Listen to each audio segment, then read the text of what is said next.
한 2주간도 평안하셨습니까? 이렇게 영상으로 뵙는 것은 거의 한 3, 4주가 되는 것 같습니다. 저희가 제가 이제 그 집을 이사를 해서 더 좁은 그런 공간으로 이사 왔기 때문에 전처럼 이렇게 좀 넓게 해놓고 이렇게 찍을 수 있는 그런 형편이 아닙니다. 그러나 우리 여러 성도님들께서 양해해 주신다면 저는 계속해서 이렇게 동영상을 찍으면서 말씀의 묵상을 함께 나누고자 합니다. 저는 오늘 우리가 하나님의 아들 예수 그리스도의 모습을 어떻게 생각하고 있는지, 또 어떻게 기억하고 있는지, 어떻게 각인하고 있는지 그 부분에 대해서 오늘 좀 묵상을 준비를 해봤습니다. 오늘 그 주제와 관련해서 여러분들이 잘 아시는 성경 말씀 몇 구절 읽도록 하겠습니다. 마태복음 16장 13절 말씀부터 17절 말씀까지가 되겠습니다. 여러분 너무나도 잘 아시는 말씀이죠. 마태복음 16장 13절 말씀부터 17절 말씀까지인데요. 신약성경, 제가 제 성경으로 26페이지 정도에 읽겠습니다. 이제 찾으신 줄 알고 제가 읽겠습니다. 13절입니다. 예수께서 빌립보 가이사라 지방에 이르러 제자들에게 물어 이르시되 사람들이 인자를 누구라 하느냐. 이르되 더러는 세례 요한, 더러는 엘리야, 어떤 이는 예레미야나 선지자 중에 하나라 하나이다. 이르되 너희는 나를 누구라 하느냐. 시몬 베드로가 대답하여 이르되 주는 그리스도시요 살아계신 하나님의 아들이시니이다. 예수께서 대답하여 이르시되 바요나 시몬아 네가 복이 있도다. 이를 내게 알게 한 이는 혈육이 아니요 하늘에 계신 내 아버지시라. 아멘. 꽤 오래전의 일이죠. 제가 신학교에서 신약학을 공부하던 그 시절에 교수님이 이렇게 우리에게 다음과 같은 재미있는 이야기를 해 주셨습니다. 19세기에 비평주의 신학자들이 자신들의 연구를 통해서 예수님의 얼굴을 한번 찾아보겠노라. 이렇게 해서 열심히 연구를 했는데 여러분 어떤 얼굴을 찾아냈겠습니까? 그것은 바로 주님의 얼굴이 아닌 자신들의 얼굴을 찾아냈다는 그런 얘기가 있고 또 그렇게 제가 들었습니다. 한편으로 보면은 우스운 얘기 같지만은 한편으로는 많은 것을 생각하게 하는 그런 말이다. 이렇게 볼 수가 있겠습니다. 여러분은 주님을 어떻게 생각하십니까?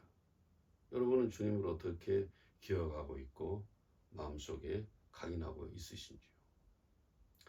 제가 사실은 얼굴이라고 했습니다만 우리는 주님의 모습에 대해서 좀 더 깊이 기억해 볼 필요가 있다라고 생각을 해봅니다. 주님은 잘 알다시피 정말 오랜 세월 많은 사람들에 의해서 아주 기억이 되고 있습니다. 지금도 세계 수억의 인구들이 사람들이 예수님을 마음속에 기억하고 있다는 것이죠. 그 많은 사람들이 그 오랜 시간 동안 어떻게 그렇게 기억을 할 수가 있을까? 그것은 다른 데 있지 않습니다.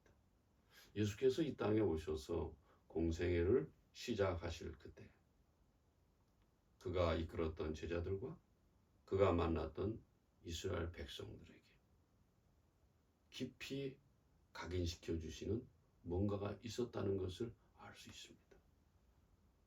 그렇지 않으면 그 기록, 그 모습들이, 그 기억들이 어떻게 지금까지 남아 있을 수가 있겠냐는 것이죠. 그들은 그 모습을 잊을 수가 없었다는 것입니다. 제자들도 그렇고 주님을 만난 이스라엘 백성들도 주님을 잊을 수가 없었다는 것이죠. 그래서 그들은 그것들을 기록으로 남기기 시작했다는 것이고, 그것은 어떻게 보면 기록만의 문제가 아니고 이제는 주님께서 이 땅을 떠나시게 되었을 때에 보혜사 성령께서 그러한 기억들을 계속 사람들로 하여금 생각나게 해서, 아, 나도 그렇게 살아야겠구나, 나도 그런 길을 걸어가야겠구나, 이런 그런 강렬한 열정들과 믿음들과 신앙이 있었기 때문에 오늘날까지 우리가 사람들이 혹은 오랜 세월 동안 그렇게 주님을 기억하는 것이 아닌가, 저는 그렇게 묵상을 해보게 되었습니다. 주님은 그 당시에 정말 색다른 모습으로 다가오지 않았을까? 우리가 복음서 마태, 마가, 누가, 요한 복음서를 읽어보면은 주님이 다른 당시의 유대 종교 지도자들이라든가 또 기타 리더들의 그런 모습, 잘난 척하고 뽐내고 차별하고 의시되고 하는 그런 모습들하고는 전혀 다른 모습으로 다가왔기 때문에 그 당시에 우리가 아는 것처럼 제자들도 그렇고 백성들도 그렇고 그들은 수많은 고통과 박해 속에, 시련 속에 살지 않았습니까? 돈도 떼이고 농작물도 떼이고 그들이 수고한 만큼의 노력의 대가를 집을 받을 수가 없었습니다.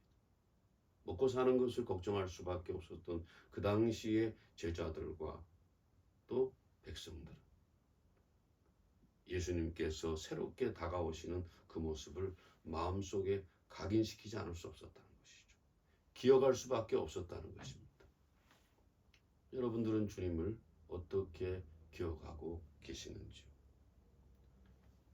우리가 복음서만 살펴봐도 주님께서 색다른 모습으로 다가왔다는 것을 알 수가 있습니다. 여러분, 제일 먼저 주님의 탄생이 어땠습니까? 호적하러 가다가 길가에서, 그것도 자기 집이 아닌 하나 숙소를 얻었는데 겨우 마국간이라는 것을 얻어서 거기서 마태복음에 의하면 출산을 하게 되었다, 그렇게 기록하고 있어요.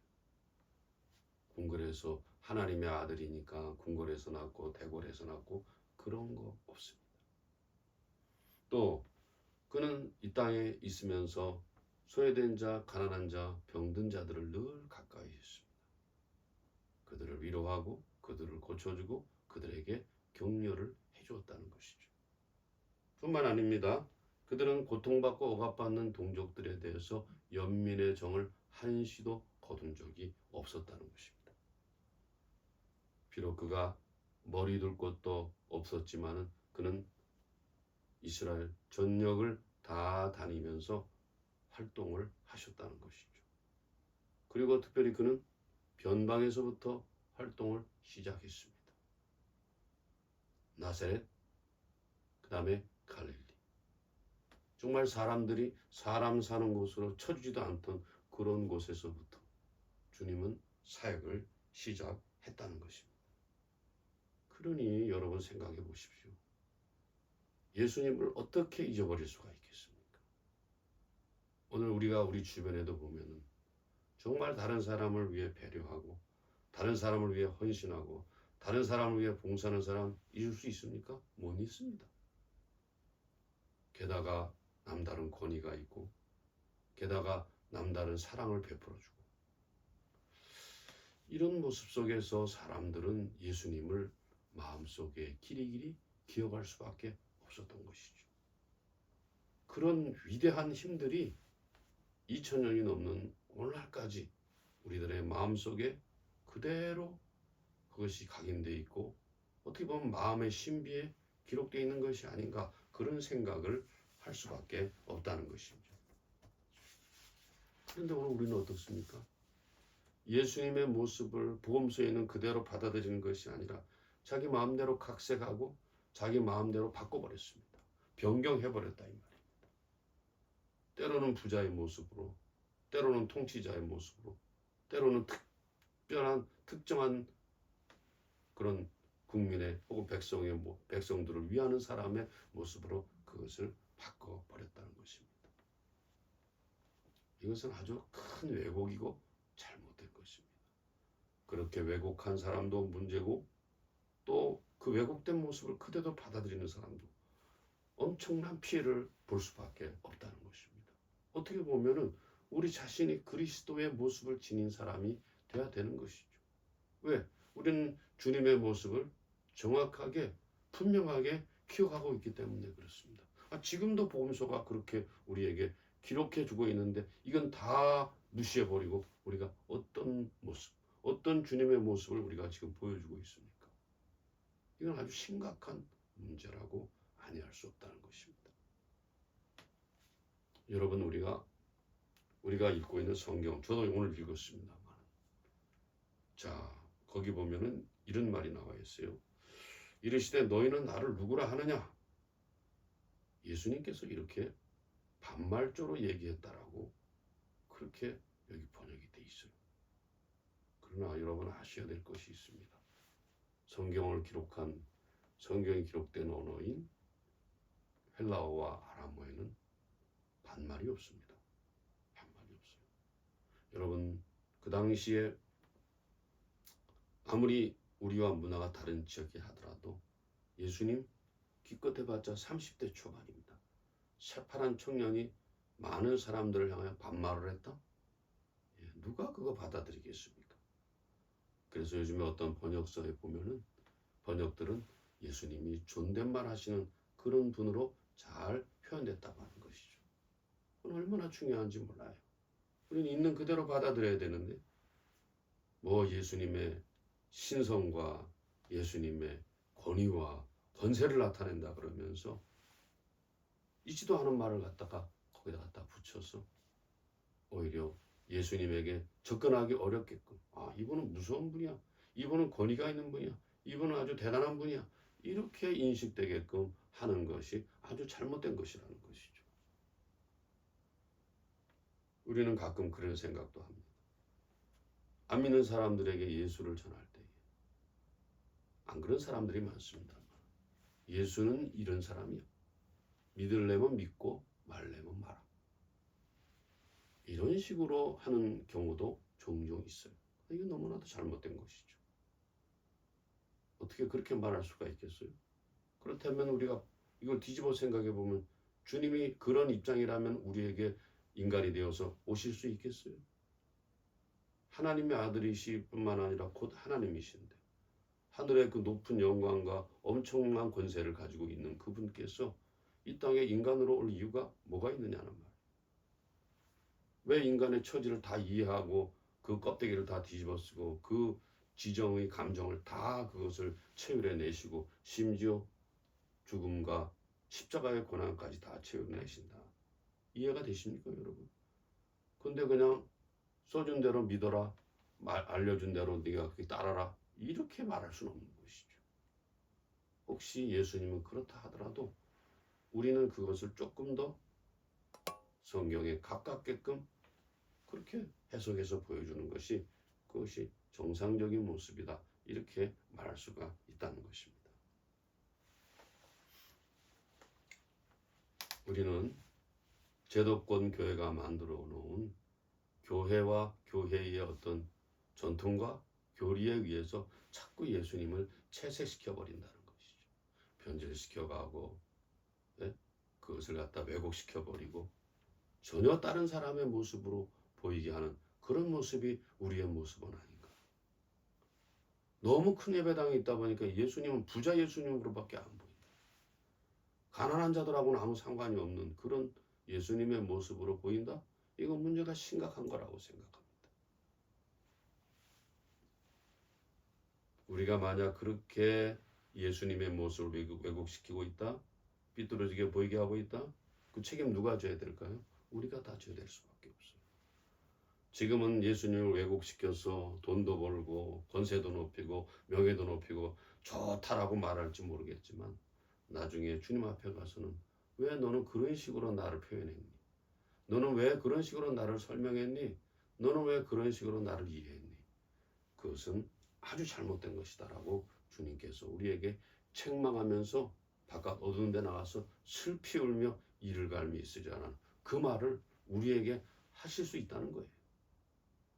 그렇기 때문에 우리는 복음서에 전해진 그리스도에 대해서 다시 한번 깊이 묵상하고 이해하고 그 모습을 따르려고 하는 그런 우리 자신의 노력하는 모습이 분명히 있어야 된다는 것입니다.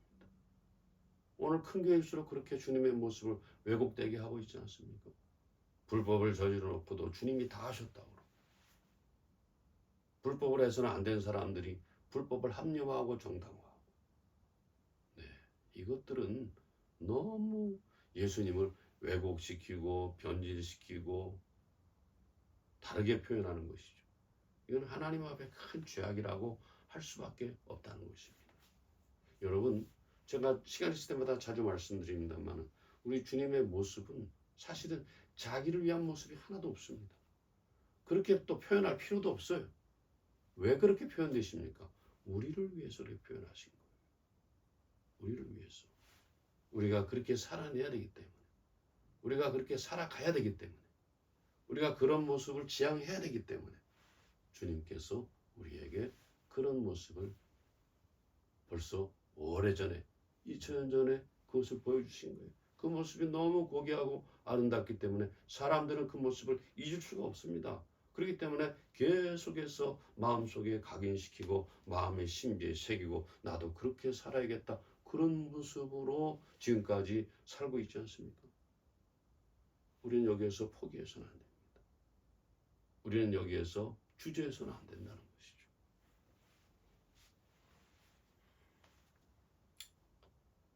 우리가 주님의 삶과 모습을 그대로 따르지 않으면 다 말짱한 일입니다. 주님의 삶과 모습을 그대로 따르지 않으면 우리는 구원도 없고 진정한 축복도 없습니다. 이걸 우리가 알아야 돼요. 내가 잠깐 누리는 그 축복은 껍데기에 불과해요. 신기루에 불과해요. 내가 주님을 이용해서 내 욕망을 따라서 그려낸 주님을 앞에 내세우면서 그것 가지고 주님이 이렇다고 말하면 사람들을 홀겨서 사람들을 유혹해서 자기의 이속을 채웠다. 나중에 엄청난 대가를 치르고 말 것입니다. 그것들이 아직도 나를 지지해주고 있는, 아직도 정신을 못 차리고 있는 특별히 교회 목사들이 부지기수라는 거예요. 부지기수라는 거예요. 그러나 여러분, 번지수 잘못 잡았습니다. 잘못 찾았고 착각을 하고 있는 것입니다. 주님은 우리를 당신의 사랑으로 영접하실 때 자기에게 유리한 그것을 제시하면서 우리에게 오셨나요? 그렇지 않지 않습니까? 아까도 말씀드렸습니다만 주님이라고 뭐 십자가 좋아하시겠어요? 할 수만 있으면 내 잔을 좀 비켜가게 해달라. 이 잔을 비켜가게 해달라. 그러나 끝까지 거부하지 않으셨어요. 십자가를 받아들이고 죽음을 받아들였다. 우리가 피할 자리가 어디 있습니까? 주님이 죽음을 받아들이셨다면, 주님이 고난을 받으셨다면, 받아들이셨다면 우리가 그걸 어떻게 피해요? 근데 지금 그런 것들은 다 피하려고 그러잖아요. 부귀, 영화, 축복, 누리고 쌓고 소비하고 가지는 것, 여기에만 몰두해 있는 것이 오늘 우리의 모습이 아니냐 이 말이에요. 주님은 우리에게 언제든지 또 어디서든지 탐욕적인 모습을 보여주신 적이 없습니다. 그러나 오늘날 일부 교회와 교인들은 주님을 마치 탐욕스러운 주님으로 그렇게 그려가고 있습니다. 의리의리한 건물을 지어서 많은 사람들이 모이게 해서. 그러나 그 끝을 다 캐보면은 다 인간의 욕망을 채우기 위한 것들이에요. 그 이상도 아니고 그 이하도 아니라는 것입니다. 왜 우리는 주님이 가르쳐주지 않은 길을 자꾸 걸으려고 합니까? 그건 아주 잘못된 것이죠. 이제 우리는 주님의 제대로 된 모습, 우리는 그렇기 때문에 복음서를 다시 한번 봐야 돼요. 복음서를 다시 한번 묵상하면서 주님께서 어떤 모습으로, 어떤 삶으로 우리에게 다가오셨는가 하는 것을 다시 한번 살펴볼 필요가 있습니다. 쭉 복음서를 보시면서 저도 그렇습니다만, 주님이 이렇게 걸어오셨구나, 주님이 이렇게 활동하셨구나, 주님이 이렇게 사역하셨구나 하는 것들을 다시 한번 되새길 필요가 있어요. 왜? 그것이 우리가 걸어가야 될 길이기 때문에 그렇다는 것입니다. 이제 묵상을 정리를 해봅니다. 여러분, 아까도 제가 묵상 초대에도 말씀을 드렸습니다만 20세기의 비평주의 신학자들이 자기들의 연구를 가지고 예수님을 찾아내겠다고, 얼굴을 찾아내겠다고 찾아냈는데 누구의 얼굴을 찾아낸다고 그랬습니까? 자기 얼굴을 찾아냈다는 거예요. 그만큼 타락했다는 거예요. 그만큼 자기 중심이라는 거예요. 이제 우리가 내려놔야 됩니다. 예수님도 자기 중심을 하지 않으셨기 때문에 이 땅에 내려온 것입니다. 우리가 예수 믿겠다는 것은 우리 주님 말씀하신 것처럼 너희가 나를 따르려거든 너 자신을 부인하고 너의 십자가를 지고 나를 쫓을 것이니라. 언제든지 우리가 잊지 말아야 돼. 우리는 다시 한번 주님의 모습을 기억해야 돼. 다시 한번 주님의 모습을 새롭게 각인해야 됩니다. 오늘 뭘 통해서? 성경 말씀을 통해서. 이제 여러분들도 그러한 주님의 의도를 기억하면서 너희는 나를 누구라 하느냐? 주는 그리스도시요 살아계신 하나님의 아들이다. 종말에 나의 구원자가 되신다는 거예요. 나는 그분의 종이 되고 나는 그분의 모든 말씀을 나의 삶의 방법으로 따르겠다는 것입니다. 주는 그리스도시요 살아계신 하나님의 아들이십니다. 이것을 우리가 실천하기 위해서 주님의 모습을 더 뚜렷하게 기억하고 마음속에 간직할 뿐만 아니라 우리의 삶으로 풀어내는 그런 여러분들의 삶이 되시기를 주님의 이름으로 부탁을 드립니다. 감사합니다. 평안하십시오.